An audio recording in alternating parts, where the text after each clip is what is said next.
Hey guys, your boy Amber Wolf. I'm back for another video. This is gonna go in front of a video that I uploaded multiple times, and right now it's sitting at like a very measly 13 views, which is a lot for me. It's just frozen. I worked on it for hours and it turned out the way I wanted it, except for the fact that my thumb drive got corrupted. I lost like 20 something gigs of data and information, profiles for backup profiles, and I was being silly, but I should have known better. I want to let you guys know it was kind of a crazy video. It took me a long time to make, but I'm going to remake it for you guys because I think it's important, you know, for the things that I was talking about in the video. So please enjoy. Well, I'm back again, and this time I gave myself a haircut, y'all. I cut my hair, and the hairstylist, you know, she did a little thing. Hi. I am grateful to be alive. Guys, just like anybody else, I can't say like anybody else. I was gonna say just like everybody else, I'm grateful to be alive. I don't believe people are grateful to have the life that they have. I know some of our lives are harder than others, and sometimes we go through ups and downs, hills and valleys, right? Even though most of the things I want to go my way don't, I am so grateful to be alive. Grateful to God to keep me on the straight and narrow, even though I don't deserve anything. I'm grateful to my family. We've all been on a journey together. We've all been on such an awesome, amazing journey. And me trying to be a better leader, which doesn't mean screaming and yelling at people, but showing my family like what it means to be a man or woman of your word, what it means to have discipline by my actions. Getting up at 4:30 every day, even when I don't like it. Sometimes if I have the energy at 4 o'clock and getting the workouts in, you know, staying positive. A lot of just being grateful. And when people treat us a certain way, you know, still putting forth the best effort, saying positive words. If you don't believe, I'm not gonna make this like a religious channel or anything, because I don't believe in religiosity. There's more to this world. There's so much more supernatural than natural. I promise you. And consistently, I'm humbled. I have daily, weekly, monthly coincidences, which I don't believe in coincidence. These things happen. Like I ask and they line up. They ask and I line up and ask and I line up. We have power, guys. And with the words we say and the positivity we bring. But enough about that. I want to talk to you about something specific today. And I have recently been learning how to preserve my energy. I've been learning how to command situations with people who are highly volatile, highly aggressive, or the folks who may potentially be jealous of you, and they make these weird comments about how perfect you are and you could never do anything wrong. I've been dealing with all these weird situations. The first one being, we have and I'm not saying anything bad about this person. I actually think this person is extremely educated, but they're almost like a whirlwind of chaos. I like to bring up topics that are polarizing in a non-polarizing way. I like to listen to social discourse. I like to say, wow, us humans are so complex. And it's really cool that we all have these different upbringings, different life skills, different cultural norms, yet we all live in the same country. We all call ourselves Americans, right? We're so different. If you look over at India, they have a lot of the same practices. There are different subsects, but they have a lot of the same practices per capita. Like most of one city practices a lot of the same thing. Here in America, we're different. We're so different. And sometimes we're xenocentric, which means that we prefer another person's culture over our own. We're like, oh man, that's super cool. That's awesome. As opposed to being ethnocentric, where it's like my culture is superior to yours. And I think that's one of our strengths. But when you get into these small subsects, when you get into these small offices or these small groups where you're forced to be in the same area, you kind of almost need to create your own culture, your own office culture. And I've been working on that for 2 years. I've gotten some new people, but like literally that is one of my goals. And while working, but like creating an office that they actually like each other. And it's possible to do. You gotta ask questions that are first non-polarizing, bring everyone in, have them have their opinions, stop the over-talkers. We have over-talkers. They'll talk for like 15 minutes and nobody stops them. Just cutting everybody off and like, stop. And allowing people to say who they are based off of what they do. Case in point, yesterday was a Monday, and myself and 3 other people were in the office. We were missing 2 people. The office energy was so relaxed the whole day. We could bring up politics, religion, not things I even care to talk about really. We brought up topics on anthropology, on space. I think yesterday was the day that Katy Perry and the first women flight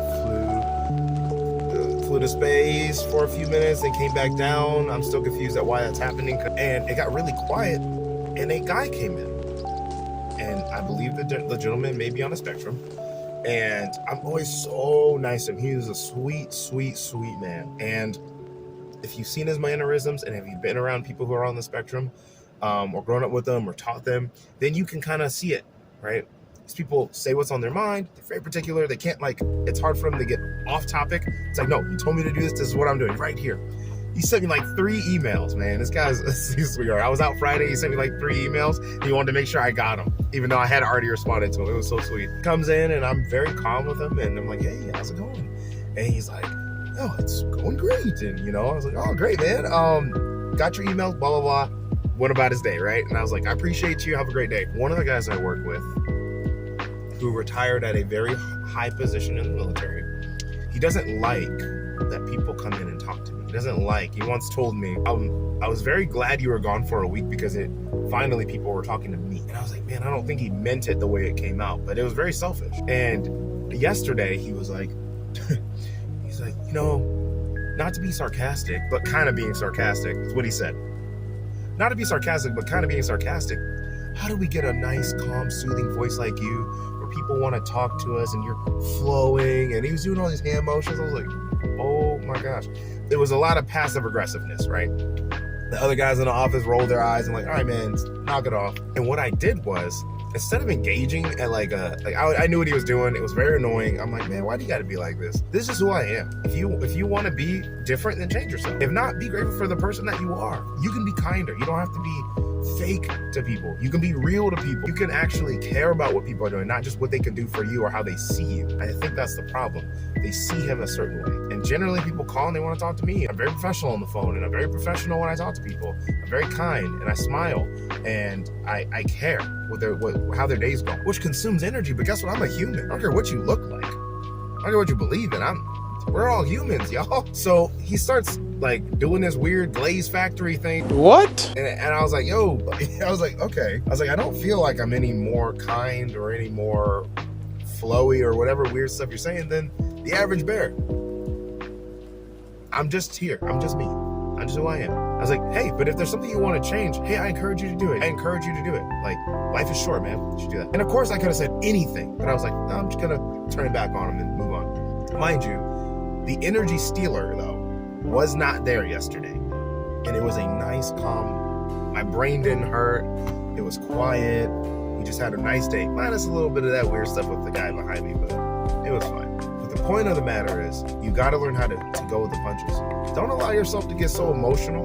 I don't really get emotional about stuff like that. I don't get emotional by insults. I've been insulted in front of my family.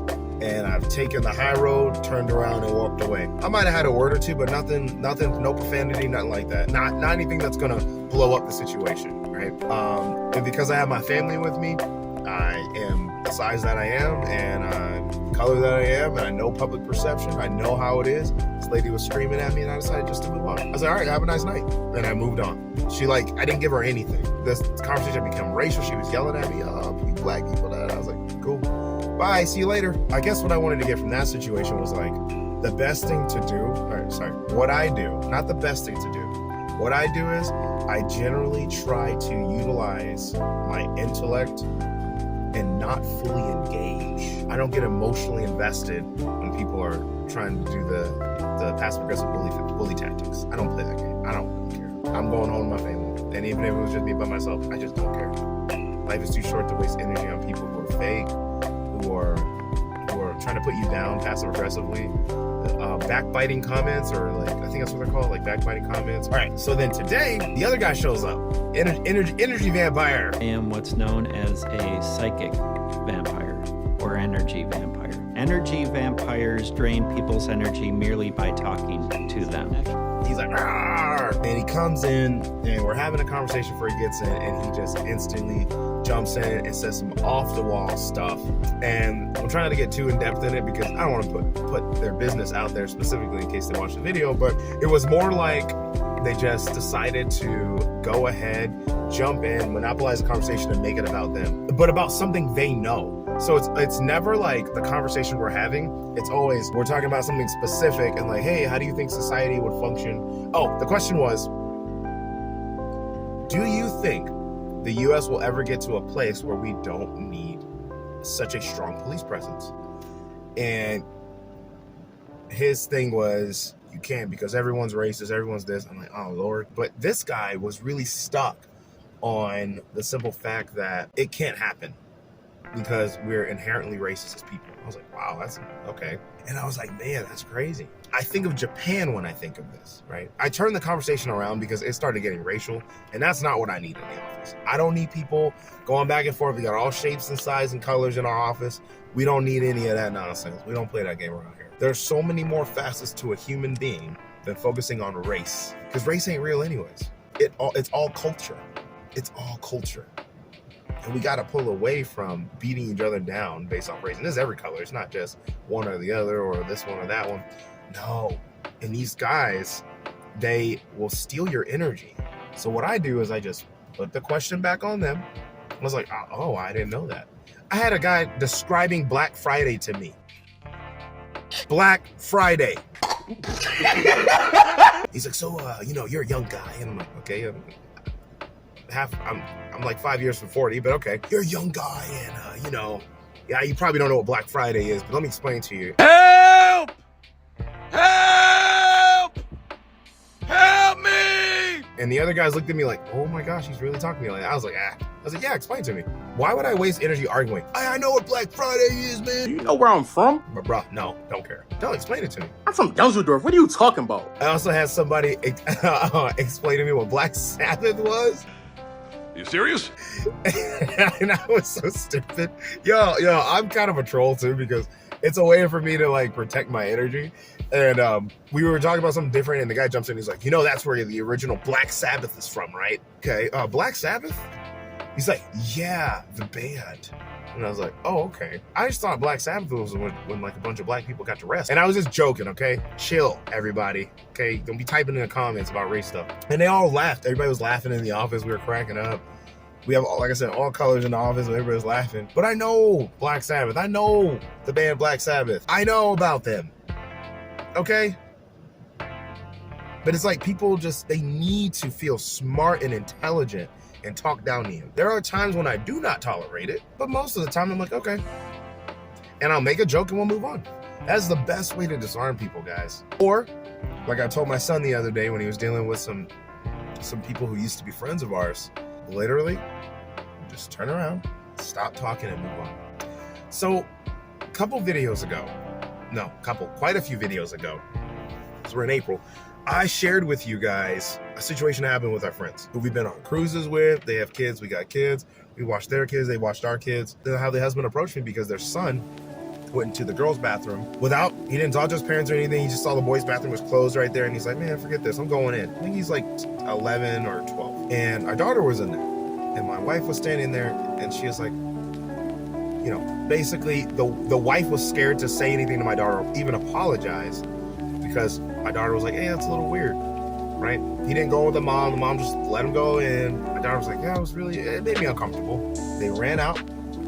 She ran by me, the wife ran by me. So I tell your wife I'm sorry, and took off. My wife never said probably to get mad. She was just like, okay, well, we'll have to talk about it. Like, because I don't want you to feel uncomfortable. To our daughter, as he's walking out, and mom's like, oh shoot, run. We are friends, guys. We've been friends for years. We've been through a lot, but I realized we were giving more. And I don't say this to be rude, but we were giving so much more. We were genuine, giving our time. We were like transparent. I would come to this guy for like more mentor advice because he's a bit older than me. I think he's 45, 46. It was just so bizarre. Since then, it's been over a month. My wife's texting his wife, crickets. They see each other every Monday because they're both our kids are in this in that same group. And my wife texted the other wife. Said, hey, I miss you. I hope you've been doing well. Da, da, da. They show up there. They show up to this thing. That same day, my wife texted her. She said hi to the kids. She completely ignored my wife. I thought that was pretty disrespectful. I was like, wow. She said hi to the girls and disregarded my wife. And I thought that was a little rude because she said, hey, how you been? I miss you. Everything's good. And just complete in person. Didn't respond back and then ignored her in person. I was like, okay. They never apologized, which we didn't need one. The son went in the bathroom. Oh my gosh, it's the freaking end of the world. It's not. But they were upset because my wife and my daughter were like, that made us feel uncomfortable. They just avoided, told us they were upset that we didn't trust them and didn't trust their son in the bathroom with girls, and never said anything else. It was always about them. So last night, my kids are asking, why? Like, I don't understand. Like, they didn't understand why I was like, hey, we're just gonna be done with them. Because we're wasting energy. If you have a family member that you've known your whole life and you set boundaries, or don't even get a chance to set boundaries, they assume you're going to be a certain way, and you've never acted this way before, and they kick you out, don't chase them. Do not chase them. Preserve your energy.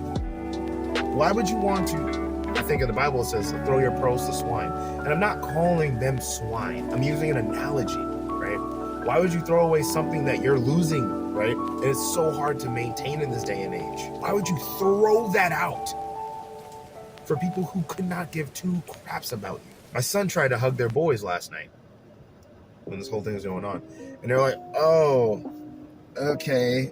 They literally gave him the side shoulder pat on the head. Get away from us. And it burnt my wife up, honestly. But I said, honey, don't get upset. Don't waste your energy on that. We got bigger fish to fry. Let's move on and go off into the horizon quietly. Don't say anything nasty. Don't say anything bad. Let's move on. Let's move on. So I don't know how haphazard this video is or may be, but I just want to share those things with you guys. I just want to share a little bit of kind of like how we handle situations. It's unfortunate, man, because drama is ridiculous, dude. It's so ridiculous. Such a waste of energy. It's nice to be able to talk about this on here, but I'm not going to get into it with these people. That's just not the move. That's not the move. The only time we get aggressive is when we're protecting our family, protecting our loved ones, and somebody's in danger. That's it. You gotta show emotion with your husband, your wife, your kids. They don't want it to think you're in a time. I was like, yeah, sure, okay, no, yeah, peace. No, we love each other. We're open. Like, hey, look, I didn't appreciate that. But I'm saying with folks who don't even give you the time of day anymore, supposed to be friends, just move on, y'all. Young folks, move on. If you're older and watching this, move on. If you're my family member who decided to sell all of our father's possessions and move on, you moved on. You got married. You moved on. You know you are. Life's too short. Don't backtrack. Don't go backwards. It's not worth it. Unless they come back and they like literally have come to you and are like, hey, I broke your boundary. I'm here to respect it. That's it. Other than that, we don't got time. We're keeping it moving. I could die tomorrow. Not speaking into existence, but I'm just letting you guys know. Anything can happen, guys. Anything, okay? And I care about each and every one of you. I'm one of those weird people. I got love for everybody in my heart. I know. Everybody says that. No, I really do. All right. I gotta go back. Some Rule signing out.